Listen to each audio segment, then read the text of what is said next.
未来のことは誰にもわからない。それは万物に当てはまる絶対不変の法則。金融商品の値動きもまた、その法則から逃れることはできません。しかし、我々は過去の値動きのパターンから未来を予測し、対応することができる。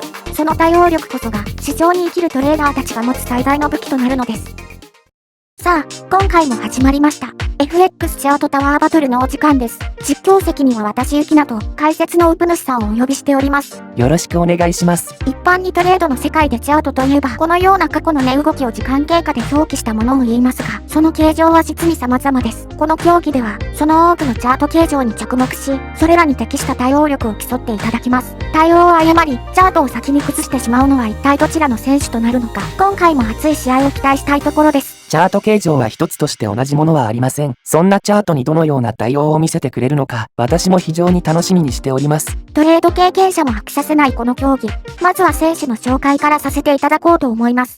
赤コーナー、トレード歴10年、通算準備歴は10億8000万、必勝、これだけ覚えれば勝つトレーダーの著者でもあります。東北、ズンコ。有名トレーダーの登場ですね。そうですね。YouTube や雑誌などマルチメディアで活躍し、順調に信者やファンの数を増やしています。先ほど紹介した彼女の著書ですが、続編の第3弾が先日出版され好評のようです。なるほど。なぜ、これだけ覚えれば、というシリーズに2本目と3本目があるのかは不明ですが、とにかく頑張ってほしいですね。続きまして、青コーナー、トレード歴3ヶ月。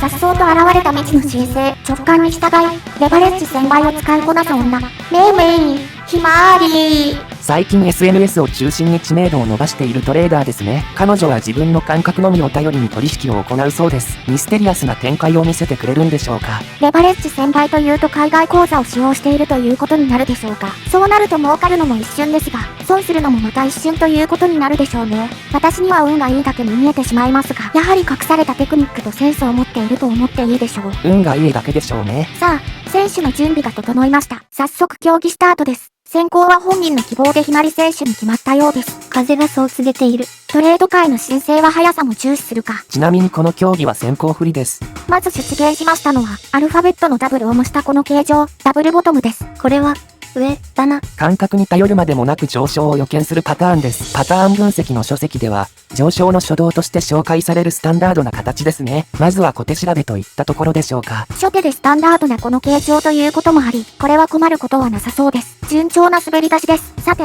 後攻のズンコ選手に与えられるのは、N 字波動です。こちらも基本形の一つと言っていいでしょう。これは上昇下降問わず出現する形状です。頻繁に現れる分これを深く理解できるかが利益の鍵になります。私の本にももちろん書いてありますが、今なら YouTube のメンバーシップ限定でより深い知識をあなたにお伝えできます。ご興味のある方は、さすが有名トレーダー兼インフルエンサーのズンコ選手。他活動の宣伝にも余念がありません。トレードで儲けているはずの人間が、なぜ他の活動でせこせこ稼ごうとしているのか、個人的にはいつも気になるんですが、初手は両選手とも順調ですね。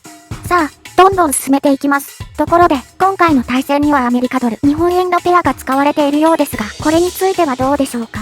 このペアは FX 界では最も一般的な通貨と言ってもいいと思います。取引に参加する人数が多いために、非常に綺麗なチャート形状を形成しやすいです。そういった面では難易度の低いシーンも多くなるかもしれません。一方で、人気の通貨ということはその時々によって取引に参加する人数に差が出やすいとも言えます。年明けやクリスマス、バケーションシーズンなどですね。はい、その特殊な状況下では非常に歪な形状になりますので、もしそれらが出てくるときは対応力が特に求められることになるでしょうね。なるほど、緩急のついた試合が期待できそうです。さて、そうこう言っているうちに次々とゲームが進んでいます。ダブルトップダブルボトム、N 字波動、三平等と毎日のように見るチャート、ローソク足のパターンが登場しています。さて、そろそろ足元が不安定になってきましたがどうでしょうか。ここで難しいパターンが来ると厄介ですよ。続いてはひまり選手のターン、形状は、おーっとなんだこれは、大きく隙間が空いています。これはどういうことでしょうか。俗に言う、窓ですね。急激な変動や休み明けに出現するパターンです。私は週明けくらいしかあまり見ませんが、急激な変動への対応力は証券会社によって異なります。取引手数料が安いところは、このようないい加減なチャートを平然と提供してくる傾向にありますが、一概に言えるものではありません。ゆきなさんは良い会社のサービスを利用されているということだと思いますよ。なるほど。このイレギュラーにひまり選手は対応することができるか？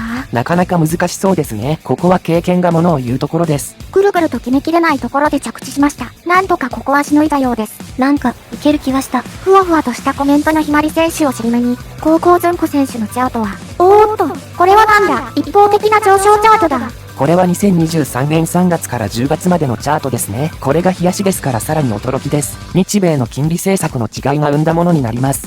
試合序盤なら良かったのですが、こうなってしまうと直線上のこの形は扱いづらい。ズンコ選手、慎重に着地場所を探っていきます。いや、でも、平行線がここにあるから、もうすぐ落ちるから、一番下から10円も15円も上がりっぱなしとかありえねえから、マジで、2週間連続4000って意味不明なんですけど、おい。ズンコ選手、何かトラウマでもあるのか？ブツブツと言いながら着地させていきます。しかしもうそろそろ最終局面でしょうか。次を両選手はしのぐことができるか？次に登場するのはこの形。これは、なんだ、急激な変動が観測されているぞ。